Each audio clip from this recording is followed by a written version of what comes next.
Hello UPSC aspirants, अगर आप लोग डेमोक्रेसी को समझना चाहते हो तो सबसे पहले आपको इलेक्शन समझने पड़ेंगे। इलेक्शंस कैसे होते हैं, और आज के इस लेक्चर में आप लोग सिर्फ और सिर्फ थ्योरी पार्ट नहीं पढ़ोगे। आज के लेक्चर में आप लोग PYQs, prelims plus mains and plus आप लोग क्या करोगे, real life examples, real life governance के पर्सपेक्टिव से इस लेक्चर को पढ़ने वाले हैं।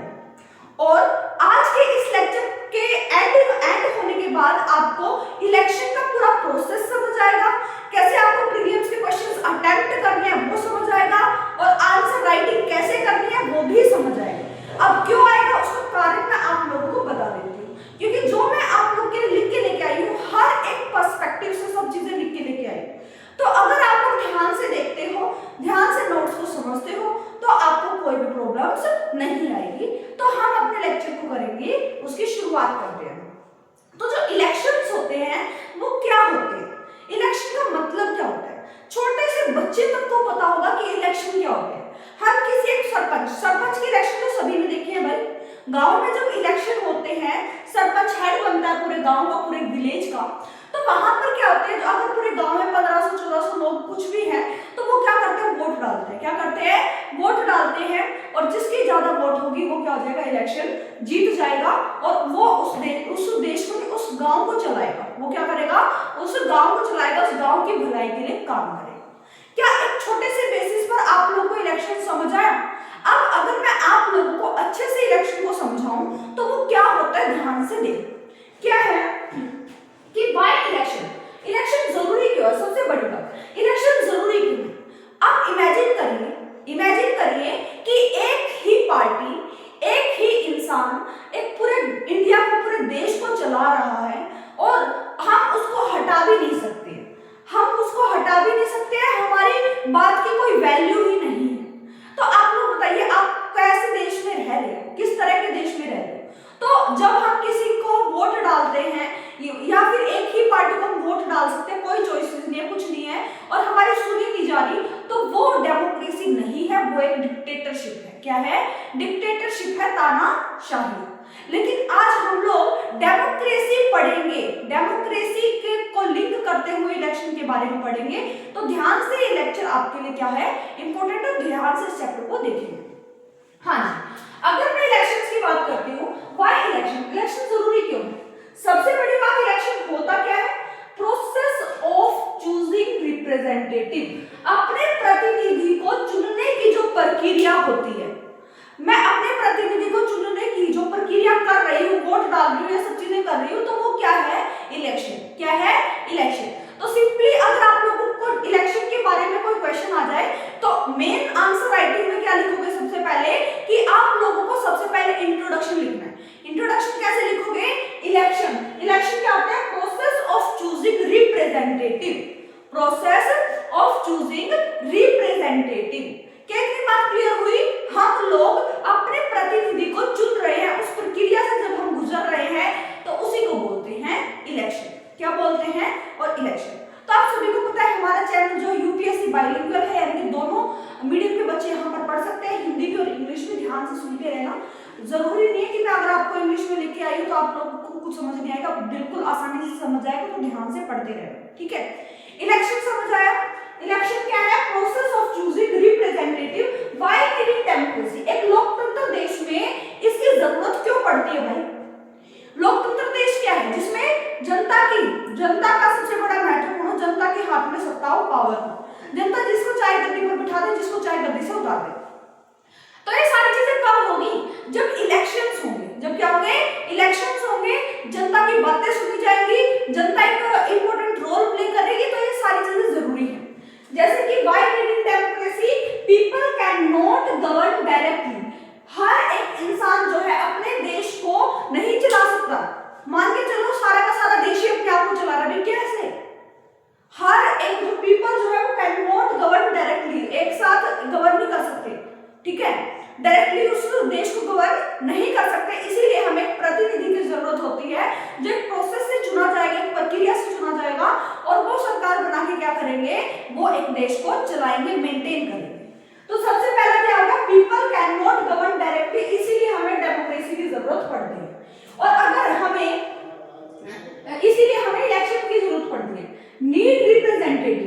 प्रतिनिधि होना जरूरी है। प्रतिनिधि बहुत सारे हैं, जैसे मैं आप लोगों को एग्जांपल्स देती हूँ। बहुत सारी पार्टीज हमारे देश में है आज। सबसे बड़ी party BJP, INC, Indian national Congress, Bharatiya Janata party, आम आदमी पार्टी, बहुजन समाज पार्टी। तो ये सारी की सारी चीजें आप लोग देख लो, इतनी सारी पार्टीज है।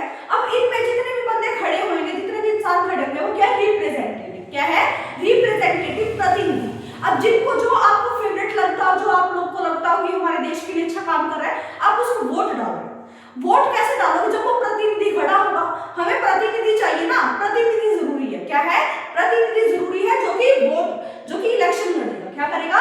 इलेक्शन लड़ेगा। तो सेकंड पॉइंट आ गया नीड रिप्रेजेंटेटिव। क्या आ गया? Need representative. थर्ड आता है एंश्योर अकाउंटेबिलिटी। ताकि एंश्योर अकाउंटेबिलिटी, एक डेमोक्रेटिक कंट्री में, एक लोकतांत्रिक देश में अकाउंटेबल होना जरूरी है। यानी कि जो भी गवर्नमेंट हमारे देश को चलाएगी, जो भी लोग हमारे देश को चलाएंगे, तो उनको आंसरेबल होना पड़ेगा जनता के प्रति। जनता अगर उनको चुन के लेके आई है, तो अगर वो कुछ रूल बना रहे हैं हमारी भलाई के लिए, या फिर कुछ काम नहीं कर रहे हैं, तो उनको बताना पड़ेगा भाई कि हमने ये रूल बनाया तो क्यों बनाया, ये कानून बनाया तो क्यों बनाया। जनता के लिए जो गवर्नमेंट है वो आंसरेबल है, यानी कि अकाउंटेबल है, जवाबदेह। क्या इतनी बात समझ आती है? इसीलिए हमें एक डेमोक्रेटिक कंट्री में इलेक्शन की जरूरत पड़ती है। क्लियर हो गया? अब मैं आप अगर आगे बढ़े, कुछ इलेक्शन के फीचर्स होते हैं जो आप लोग पढ़ोगे। क्या क्या होते हैं? रेगुलर इंटरवल होने चाहिए। इलेक्शन जब हो रहे हैं, मान लीजिए चलो एक बार इलेक्शन हो गए, हमसे गलती हो गई भी चूज करने में लीडर को, उसने हमें बहकावा दिया, ये कर देंगे हम, वो कर देंगे, ये कर देंगे। तो लेकिन जब वो बन गया, हमने उसको वोट दे दिया, वो मेजोरिटी से जीत गया, तब उसने जब सरकार बनाई तो उसने कुछ काम नहीं किया हमारे देश के लिए। और मान के चलो इमेजिन करो अगर एक बार ही इलेक्शन होने थे और उसमें वो बंदा जीत गया, अब वो हमारे देश के लिए कोई काम नहीं कर रहा, बिल्कुल तहस नहस करके रख दिया गया, जनता के लिए कोई काम नहीं कर रहा, तो कितनी बड़ी शर्मिंदगी की बात हो जाएगी और हमारा देश बिल्कुल नहीं चल पाएगा। तो इसीलिए इलेक्शंस का इंटरवल, रेगुलर इंटरवल होना जरूरी है। एक सीमित अंतराल पर, एक फिक्स्ड अंतराल पर, एक फिक्स्ड टाइम पर इलेक्शन होने जरूरी है। जैसे हमारे देश में जनरली क्या होता है, आफ्टर 5 इयर्स, यानी कि 5 साल बाद, हर 5 साल बाद क्या होते हैं? इलेक्शन होते हैं, चुनाव होते हैं, ताकि जनता को दोबारा से मौका मिले अपने लीडर को चुनने का, अपने लीडर को चुनने का। तो इलेक्शन का सबसे बड़ा फीचर क्या हो गया कि वो क्या कर रहे हैं? फिक्स्ड इंटरवल में इलेक्शंस करा रहे हैं, ताकि वो एक अपने प्रतिनिधि, अपने लीडर को चुन सके। क्लियर है? उसके बाद आता है free and fair. Free and fair election का एक फीचर ये भी है कि फ्री एंड फेयर इलेक्शन होने चाहिए, निष्पक्ष तौर पर इलेक्शन होने चाहिए, कोई करप्शन नहीं होना चाहिए, कोई ऐसे नहीं कि भाई आप लोगों ने वो फूल बनियान कारी वाली फिल्म देखी होगी, उसमें क्या होता है, वोटिंग पोल पर जो है वो खड़े रहते हैं और क्या बोलते हैं, बाहर खड़े रहते हैं, बाहर खड़े रहते हैं और बोलते हैं अगर तुम लोगों ने हमें वोट नहीं डाली तो हम मार देंगे, ये कर देंगे, वो कर देंगे, वोट की चोरियां हो रही है। तो ये सारी की सारी फिल्म मूवी नहीं चल रही है यहाँ पर। अब यहाँ पर क्या होगा, अगर एक डेमोक्रेटिक कंट्री है तो वहां पर फ्री एंड फेयर इलेक्शंस होना जरूरी है। ठीक है, सबसे पहला रेगुलर इंटरवल और सेकंड है फ्री एंड फेयर इलेक्शंस। अब अगली बात मैं करूं तो चॉइस अमंग कैंडिडेट्स। कैंडिडेट्स का मतलब क्या है भाई? अगर एक ही रिप्रेजेंटेटिव प्रतिनिधि है, 2 रिप्रेजेंटेटिव प्रतिनिधि है, तो हम किसको वोट देंगे? उसको नहीं देंगे, इसको देंगे। तो हमारे पास बहुत सारे कैंडिडेट्स होने चाहिए जिनके पास से हम लोग चुन सके भाई ये हमारे लिए अच्छा लीडर है। जैसे कि मैंने बहुत सारी पार्टीज के नाम आपको बता दिए और बाकी पार्टीज के नाम आप लोग कमेंट सेक्शन में करेंगे कि भी और मैम ये पार्टीज रहेगी। आप लोग अभी कमेंट सेक्शन में बताइए कि अदर पॉलिटिकल पार्टीज कौन कौन सी है, आप लोग बताइए। बीजेपी, आईएनसी, बीएसपी और उसके बाद आम आदमी पार्टी, इनके अलावा कौन कौन सी पार्टीज है ये आप लोग कमेंट सेक्शन में बताएंगे। तो वहां से जो कैंडिडेट्स खड़े होंगे तो हमारे पास क्या है? चॉइस है। हमारे पास क्या है? चॉइस है कि हम इसको नहीं चुन सकते तो दूसरे को चुन ले भाई, इसको हमारा मन नहीं है चुनने का तो दूसरे को चुन लिया। तो यहाँ पर क्या है? हमारी मर्जी है, हम क्या होंगे? Choice among candidates. कैंडिडेट्स के बीच में क्या होगी? चॉइसेस होगी, हमारी मर्जी है, हम किसी को भी वोट डाल सकते हैं। उसके बाद यूनिवर्सल एडल्ट फ्रेंचाइज।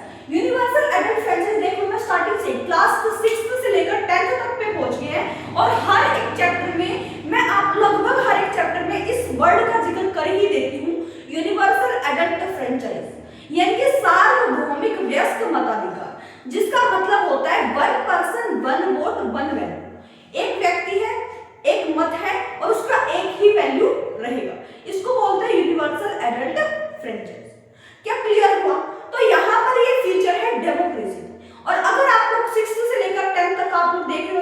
आप लोग वैसे ही रैंडम आ गए हो।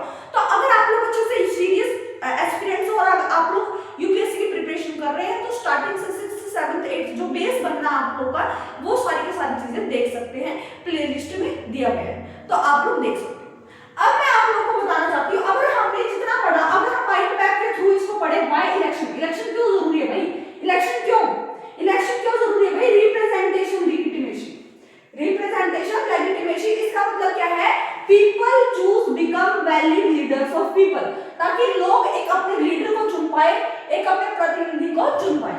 उसके बाद सेकंड होगा अकाउंटेबिलिटी होगी, जो भी लीडर चुना जाएगा, जो भी सरकार चुनी जाएगी वो अकाउंटेबल होगी, जनता के प्रति आंसरेबल होगी, जवाबदेह होगी। तो यहाँ पर क्या होगा, गवर्नमेंट आंसरेबल टू सिटीजंस, नागरिकों के प्रति जो है गवर्नमेंट क्या होगी, आंसरेबल होगी। और थर्ड आता है हमारे पास गवर्नमेंट इन आइज, हमारी आंखों के सामने गवर्नमेंट रहेगी। आप लोगों ने देखा होगा अपोजिशन पार्टी का नाम सुना होगा आप लोगों ने। आज के डेट में हमारे देश में सबसे बड़ी अपोजिशन पार्टी कौन सी है, कमेंट सेक्शन में बताइए। कमेंट सेक्शन में आप लोग बताएंगे हमारे देश में सबसे बड़ी पॉलिटिकल पार्टी अभी फिलहाल में अपोजिशन पार्टी कौन सी है। अब आप लोग देखो जो जितनी भी पार्टीज होती है, मान के चलो एक पार्टी का जो बंदा है सेंट्रल गवर्नमेंट में बैठ के रूल कर रहा है, सेंट्रल गवर्नमेंट में उसी की सरकार बनी है, तो बाकी की पार्टीज क्या करेगी, अपोजिशन का काम करेगी। किसका काम करेगी, अपोजिशन का काम करेगी विपक्ष तौर पर। अगर कोई रूलिंग पार्टी कुछ गलती करती है, गड़बड़ी करती है, तो उसको सामने कौन लेके आएगी, जनता के लिए, जनता के सामने कौन लेके आएगी, वो अपोजिशन पार्टी। वो बताएगी देखो तुम्हारी सरकार ने एक गलत काम किया है, ऐसे किया है, तो आप लोग देख लीजिए आपकी सरकार ने ऐसे काम किया, ठीक है, ये गलत है, तो आप लोगों को कौन बता रहा है गलत, ये गलत किया है, इसने गलत सही किया है, तो वो कौन बता रहा है, अपोजिशन पार्टी। कौन बता रही है, अपोजिशन पार्टी। तो आप लोगों ने माइंड मैप के प्रति, माइंड मैप के लिए आप लोगों ने क्या पढ़ा, व्हाई इलेक्शन क्यों जरूरी है, प्रतिनिधि होने चाहिए, अकाउंटेबिलिटी, जो भी सरकार चुनी जाएगी वो जवाबदेह हो सिटीजन के, और गवर्नमेंट आई हमारे आंखों के सामने सब चीजें हो, ट्रांसपेरेंसी हो, क्या हो, ट्रांसपेरेंसी हो, ये बात आप लोगों को याद रखनी है। What makes an election democratic? वो ऐसी कौन सी चीज है जो इलेक्शन जो होते हैं वो एक डेमोक्रेटिक हो जाते हैं, यानी कि लोकतांत्रिक बेस पर हो जाते हैं, ऐसी क्या चीज है। सबसे पहले बड़ी बात, डेमोक्रेटिक इलेक्शन का जो क्राइटेरिया होता है, एक लोकतांत्रिक देश में जो इलेक्शन का क्राइटेरिया होता है, प्रोसेस होता है, एवरीवन शुड वोट, हर एक इंसान वोट डालेगा। क्या करेगा, हर एक इंसान वोट डालेगा। 18 साल पहले क्या था, 21 ईयर, जिसकी उम्र 21 साल है वो क्या कर सकता था, वोट डाल सकता था। अब क्या रूल निकल गया, क्या कानून बनाया गया कि 18 साल के जो भी व्यक्ति है वो क्या कर सकते हैं, वोट डाल सकते हैं। क्या कर सकते हैं, वोट डाल सकते हैं। तो यहाँ पर सबसे पहला इलेक्शन डेमोक्रेटिक कब हुआ कि भी एवरीवन शुड वोट, कि हर एक इंसान क्या कर सकता है, वोट डाल सकता है, मत डाल सकता है। यूनिवर्सल एडल्ट फ्रेंचाइज, यानी कि 1 person 1 vote 1 value, 1 person 1 vote 1 value, सार्वभौमिक व्यस्क मताधिकार होना चाहिए। ऐसा नहीं होना चाहिए कि अंबानी की वोट और एक गरीब इंसान की वोट क्या होगी, सेम होगी, नहीं मतलब अलग अलग होगी। अंबानी की अमीर है तो उसकी 1000 वोट मान ली है, उसका 1000 वैल्यू होगी, और जो गरीब इंसान उसकी 1 वैल्यू ही, नहीं ऐसा नहीं होगा, सिंपल बिल्कुल सेम, 1 पर्सन 1 वोट 1 वैल्यू। अगर एक व्यक्ति है वोट डालेगा तो एक ही वैल्यू उसकी होगी। तो अब आता है हमारे पास पॉलिटिकल कंपटीशन, क्या होना चाहिए, डेमोक्रेटिक। अगर इलेक्शन को लोकतंत्र करना है तो क्या करना पड़ेगा, पॉलिटिकल कंपटीशन होना चाहिए। राजनीति में कंपटीशन, प्रतिस्पर्धा होनी चाहिए, और प्रतिस्पर्धा ही तो है, कंपटीशन ही तो है। बीजेपी, आईएनसी, आम आदमी पार्टी, एएपी, उसके बाद बहुजन समाज पार्टी, तो ये सारे के सारे क्या कर रहे हैं, कंपीट कर रहे हैं। क्या कर रहे हैं, कंपीट कर रहे हैं अब एक दूसरे को हराने के लिए। क्या कर रहे हैं, एक दूसरे को हराने के लिए। उसके बाद आता है free and fair election, free and fair निष्पक्ष इलेक्शन होने चाहिए, चुनाव होने चाहिए, रेगुलर इलेक्शन होने चाहिए, यानी कि हर 5 साल बाद अगर इलेक्शन हो रहे हैं, फिक्स्ड इंटरवल पर हो रहे हैं, रेगुलर इलेक्शंस हो रहे हैं, तो ये भी क्या हो जाएगा हमारे लिए, एक डेमोक्रेटिक इलेक्शंस बनते हैं। क्या बनते हैं, एक डेमोक्रेटिक इलेक्शन बनते हैं। और हमारे यहाँ पर तो अच्छे से रेगुलर इंटरवल पर इलेक्शन होते हैं। सरपंच के इलेक्शन देखोगे आफ्टर 5 इयर्स, एमएलएस का देखोगे आफ्टर 5 इयर्स, एमपीज के देखोगे आफ्टर 5 इयर्स। तो ये सारे के सारे आप लोगों को क्या देखने को मिल रहे हैं, एक फिक्स्ड इंटरवल पर उनके इलेक्शंस हो रहे हैं। क्लियर है। अब आता है हमारे पास, अगर हम यूपीएससी से लिंक करेंगे कुछ भी, ये जो आंसर लिखा है हमने, तो यूपीएससी से लिंक करने के लिए हमें कॉन्स्टिट्यूशन का जो सहारा है वो लेना पड़ेगा। हमारे संविधान में आर्टिकल 325 326। आर्टिकल 326 किसकी बात करता है? Universal adult franchise.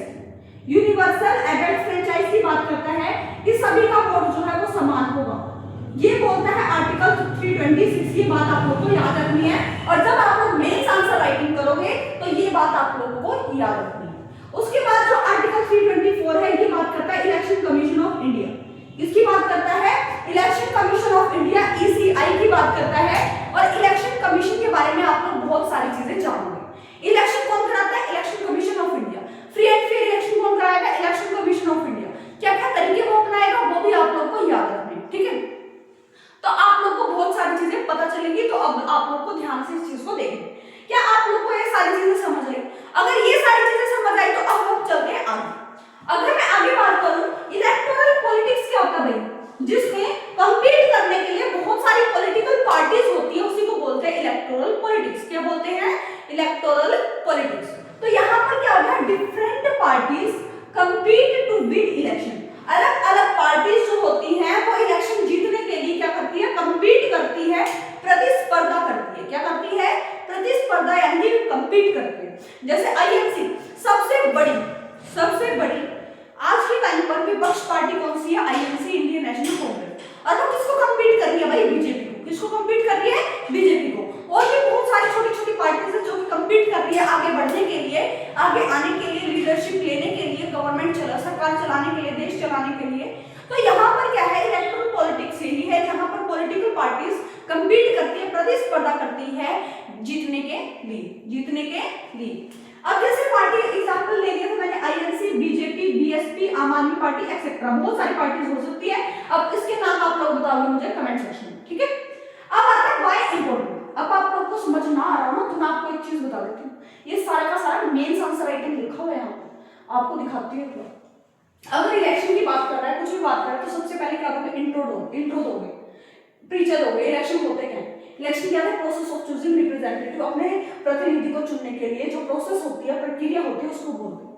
डेमोक्रेसी में इलेक्शन क्यों जरूरी है भाई? ये सब चीजें आपको लिख सकते हो। इलेक्शन की फीचर, क्या क्या विशेषताएं, ये आप लिख सकते हो। उसके बाद आप लोग इलेक्शन डेमोक्रेटिक कैसे बनेगी ये लिख सकते हो। यूपीएससी को लिंक कर सकते हो। यूपीएससी में लिंक कैसे करोगे? कॉन्स्टिट्यूशनल बेसिस पर। इलेक्टोरल पॉलिटिक्स क्या होता है? ये सारी चीजें मेंस आंसर राइटिंग है। हर एक पॉइंट ढूंढ के लेके आई।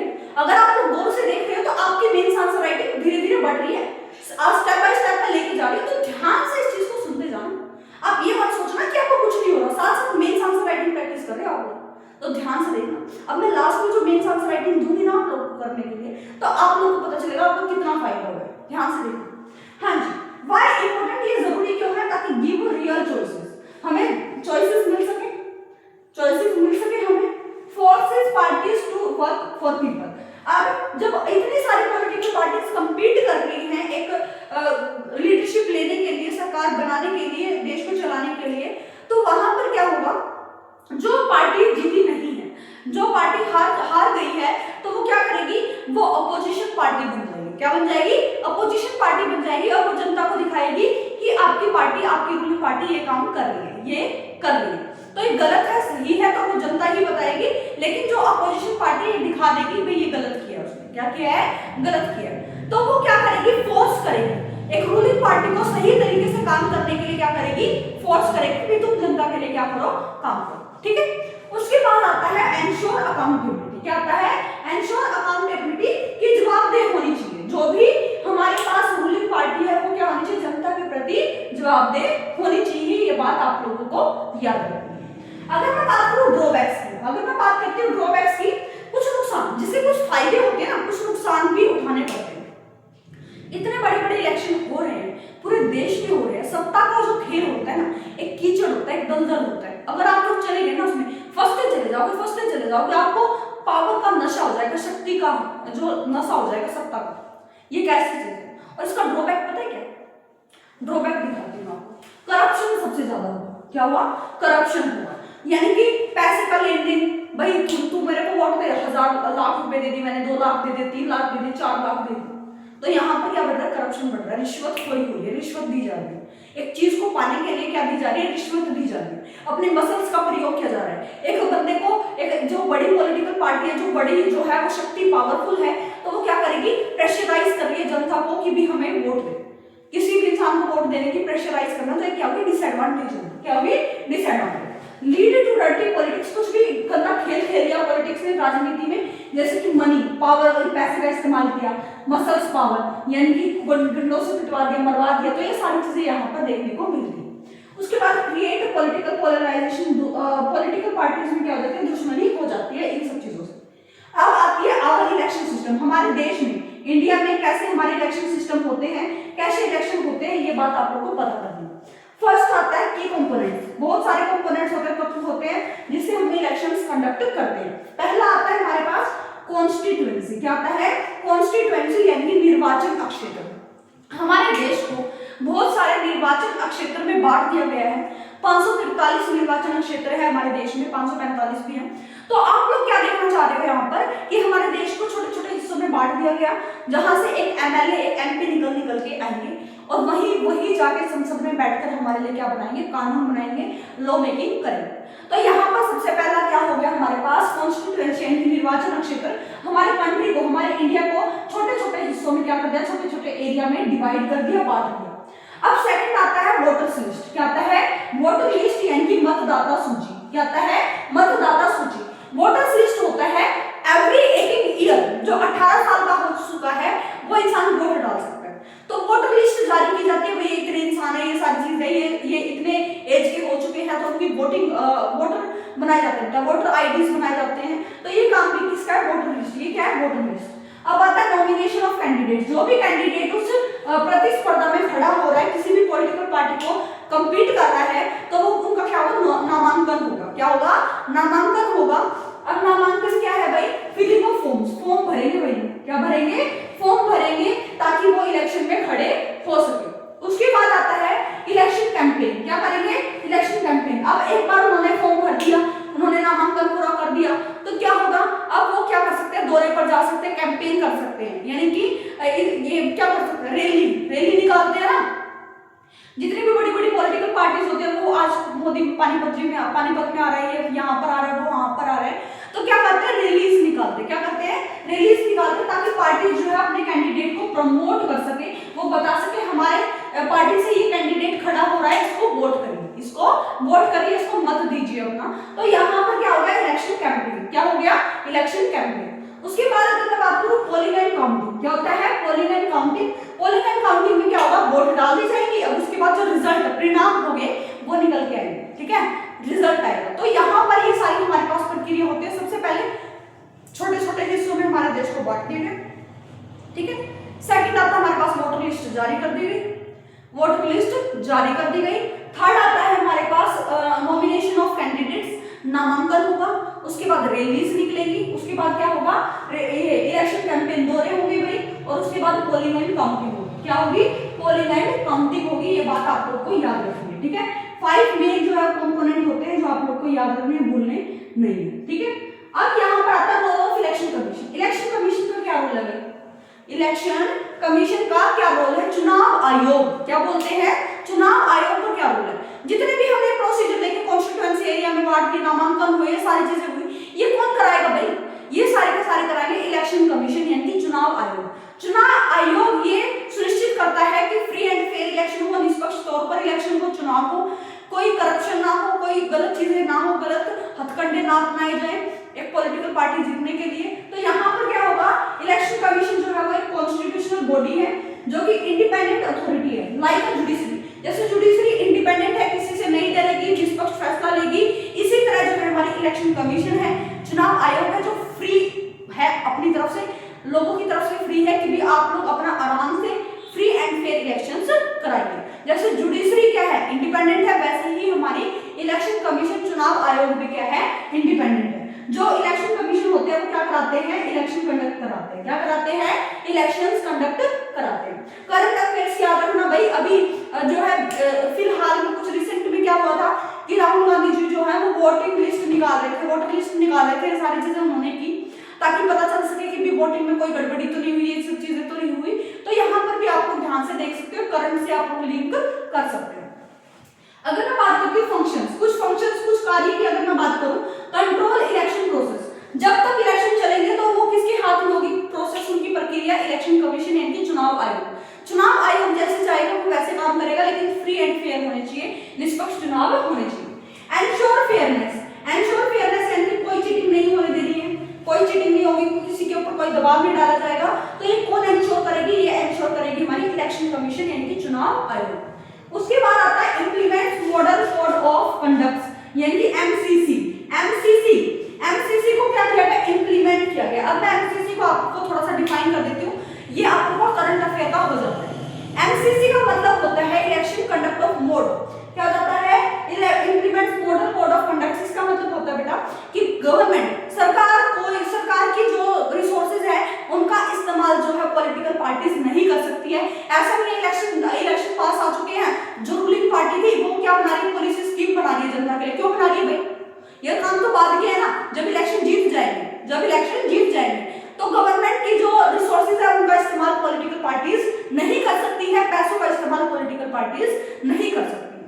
क्या ये बात समझ आई? कोई स्कीम्स नहीं बना सकती है। तो ये होता है एमसीसी। क्या होता है? एमसीसी।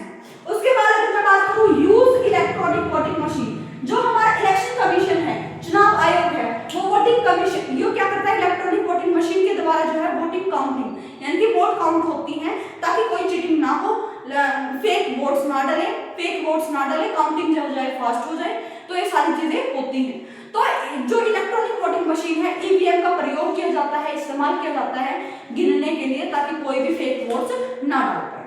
तो यहाँ पर आप लोगों ने चुनावों के इलेक्शंस के बारे में देखा। अब एक आता है कि इलेक्शन को कंडक्ट कराने के लिए कुछ चैलेंजेस क्या आते हैं। क्या चैलेंजेस आते हैं? करप्शन सबसे ज्यादा होता है। उसके साथ साथ कोई भी पॉलिटिकल पार्टी दबाव डाल के किसी भी इंसान के ऊपर दबाव डाल के कि तुम्हें हमें वोट डालनी पड़ेगी, ये सब चीजें करनी पड़ेगी।